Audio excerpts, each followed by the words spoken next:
નમસ્કાર. આજના આ નવા વિશ્લેષણમાં તમારું સ્વાગત છે. આજે આપણે કોઈ સામાન્ય ઐતિહાસિક લખાણની નહીં પણ પ્રાચીન શ્લોકો અને સૂત્રોના એક એવા ખજાનાની વાત કરવાના છીએ જે આજની આ ફાસ્ટ ફોરવર્ડ લાઈફમાં પણ એકદમ સચોટ અને વ્યવહારુ માર્ગદર્શન આપે છે. હા, આપણે વાત કરી રહ્યા છીએ સુભાષિતોની. ચાલો જોઈએ કે આ સદીઓ જૂના વિચારો આપણને આજના પડકારો સામે કેવી રીતે અડગ રહેતા શીખવે છે. તો ચાલો સીધા જ વિષય પર આવીએ. આજની આપણી આ સમજૂતી મુખ્યત્વે 5 સ્તંભો પર ઊભી છે. પહેલું, સુભાષિત એટલે કે જીવનનું અમૂલ્ય સત્ય. બીજું, દૃઢ નિશ્ચય અને સંતોષ. ત્રીજું, કુળ નહીં પણ ગુણોનું મહત્વ. ચોથું, સમયપાલન અને કાર્યક્ષમતા. અને છેલ્લે, શિક્ષણ અને શિસ્ત.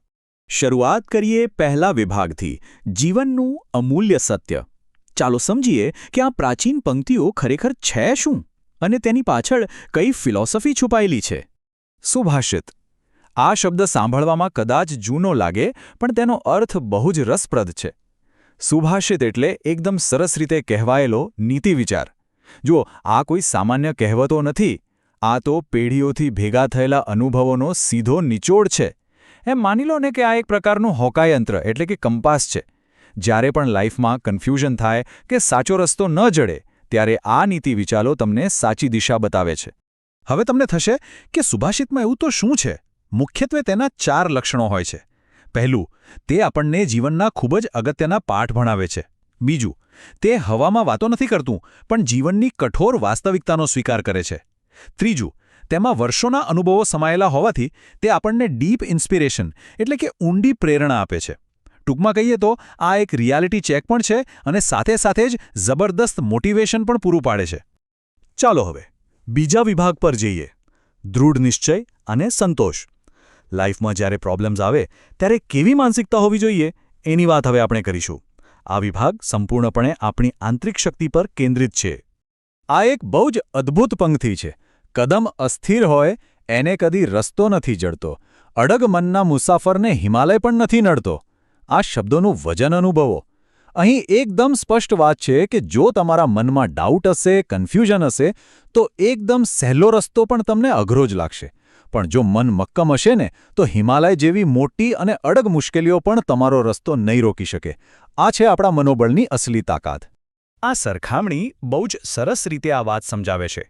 એક બાજુ છે અસ્થિર કદમ, જે અનિશ્ચિતતા બતાવે છે અને તેનું રિઝલ્ટ શું આવે? નિષ્ફળતા, રસ્તો જ ન મળે. અને બીજી બાજુ છે અડગ મન, જેની સામે હિમાલય પણ વામણો સાબિત થાય. મતલબ કે મુશ્કેલીઓ બહારની દુનિયામાં એટલી નથી હોતી જેટલી આપણા મનની સ્થિતિમાં હોય છે. બધું જ માઇન્ડસેટની રમત છે. આ જ વાતને સપોર્ટ કરતી આપણી સંસ્કૃતિમાં બીજી પણ બેસ્ટ કહેવતો છે. જેમ કે મન હોય તો માળવે જવાય. મતલબ જો તમારી અંદર વિલ પાવર છે, ઈચ્છાશક્તિ છે, તો ગમે તેટલી કઠિન યાત્રા પણ પૂરી કરી જ શકાય છે. બીજી એક બહુ પ્રખ્યાત કહેવત છે, રોતો જાય એ મુઆના સમાચાર લાવે. એટલે કે જો કોઈ માણસ શરૂઆતથી જ નેગેટિવ એપ્રોચ રાખશે તો એ ક્યારે પોઝિટિવ રિઝલ્ટ લાવી જ નહીં શકે. ખરું ને? આપણો એટીટ્યૂડ જ નક્કી કરે છે કે એન્ડ રિઝલ્ટ શું આવશે. હવે આપણે એક અલગ જ એંગલ પર ફોકસ કરીએ.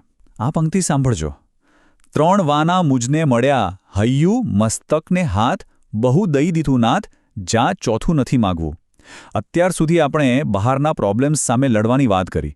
પણ આ પંક્તિમાં એક ગજબનો સંતોષ છે.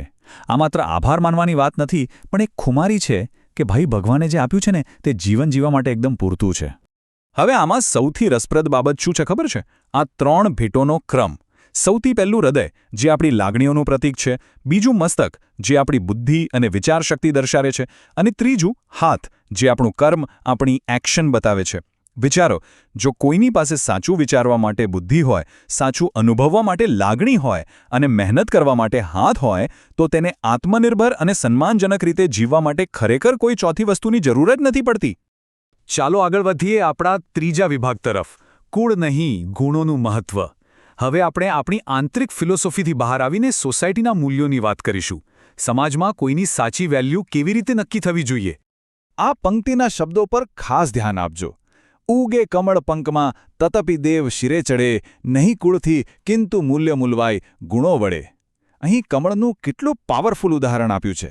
કમળ ક્યાં ખીલે છે? એકદમ કાળા અને ગંદા કાદવમાં. છતાં તેની પવિત્રતા અને સુંદરતાને લીધે તેને ભગવાનના ચરણોમાં કે મસ્તક પર સ્થાન મળે છે. આ દૃશ્ય આપણને એકદમ સિમ્પલ ભાષામાં સમજાવે છે કે તમે ક્યાંથી આવો છો એ અગત્યનું નથી, પણ તમે ખીલીને શું બનો છો એ સૌથી મહત્વનું છે. અહીં જન્મ અને ગુણો વચ્ચેની સરખામણી એકદમ સ્પષ્ટ છે. ડાબી બાજુએ કુળ કે જન્મ છે, જેને અહીં કાદવ સાથે સરખાવવામાં આવ્યું છે. એનો અર્થ એવો બિલકુલ નથી કે કુળ ખરાબ છે, પણ એનો અર્થ એ છે કે તમારી શરૂઆત ભલે ગમે તેટલી સામાન્ય કે મુશ્કેલ કેમ ન હોય. જમણી બાજુ છે તમારા સદ્ગુણો, જેના આધારે જ તમને બહુમાન મળે છે.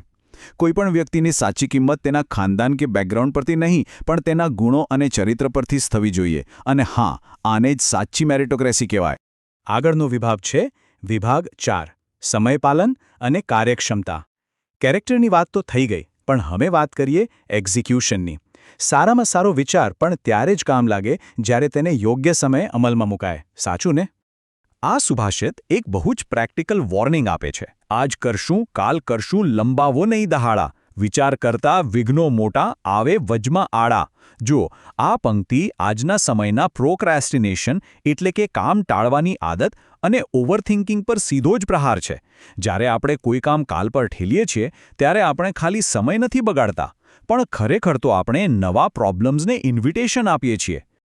તો ચાલો જોઈએ કે આખી સાયકલ કેવી રીતે કામ કરે છે. આ ટાઈમલાઈન બતાવે છે કે એક સામાન્ય આળસ કેવી રીતે મોટી નિષ્ફળતા બની જાય છે. પહેલા પોઈન્ટ પર આજે આપણે કામ ટાળીએ છીએ, પછી કાલે આપણે એના પર જરૂર કરતાં વધારે વિચાર કરીએ છીએ, જેને આપણે ઓવરથિંકિંગ કહીએ છીએ. અને ત્રીજા પોઈન્ટ પર ભવિષ્યમાં એટલા મોટા વિઘ્નો આવીને ઊભા રહી જાય છે કે એ કામ ક્યારે પૂરું જ નથી થતું. એટલા માટે જ કામનો અમલ તાત્કાલિક અને સમયસર થવો જ જોઈએ. અને હવે આપણે આવી ગયા છે આજના આ વિશ્લેષણના 5મા અને અંતિમ સ્તંભ પર. શિક્ષણ અને શિસ્ત.